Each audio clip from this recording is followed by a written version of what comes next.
আসসালামু আলাইকুম। দৈনিক পত্রিকার হেডলাইন।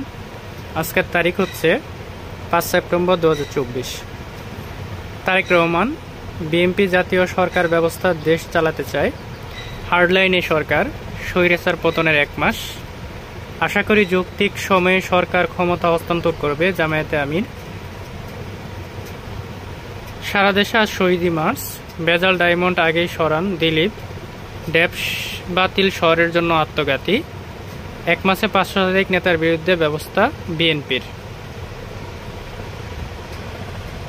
বন্যার্তদের জন্য 11 কোটি টাকা সংগ্রহ ছাত্রদের। বন্যা পরিস্থিতির উন্নতি, সংকট চিকিৎসা সেবা ওষুধপত্রের। বিক্ষোভে আরও 70 কারখানা বন্ধ। পবিত্র ঈদ মিলাদুন্নবী 16 সেপ্টেম্বর। ভারতে গিয়ে যেভাবে কিডনি হারালেন 3 বাংলাদেশি। খালেদা জিয়ার সঙ্গে ব্রিটিশ হাইকমিশনারের সাক্ষাৎ। প্রধান উপদেষ্টার আন্তর্জাতিক বিশেষ দূত লুৎফে সিদ্দিকী। বিমানবন্দরে প্রবাসীদের হয়রানি বন্ধের নির্দেশ। মার্কিন নাগরিকদের জন্য ঝুঁকিপূর্ণ 21 দেশের তালিকায় বাংলাদেশ।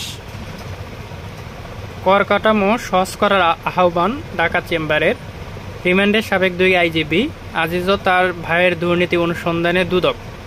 ইসিতে সরব বঞ্চিতরা, চলছে আন্দোলন। ব্যবসায়ীকে গুলি করে 3 লাখ টাকা ছিনতাই।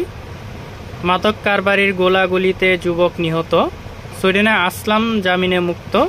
রাতভর সংঘর্ষ ক্যাম্পাসে। বছরে $1 বিলিয়ন গ্যাস চুরি।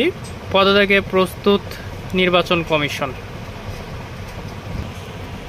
ডেনমার্কে ইসরায়েল বিরোধী বিক্ষোভ থেকে গ্রেটা থুনবার্গ আটক। 40-এর পরে আর চশমা নয়, চোখের ড্রপেই সমাধান। যুদ্ধবিরতির আলোচনার দরকার নেই হামাস।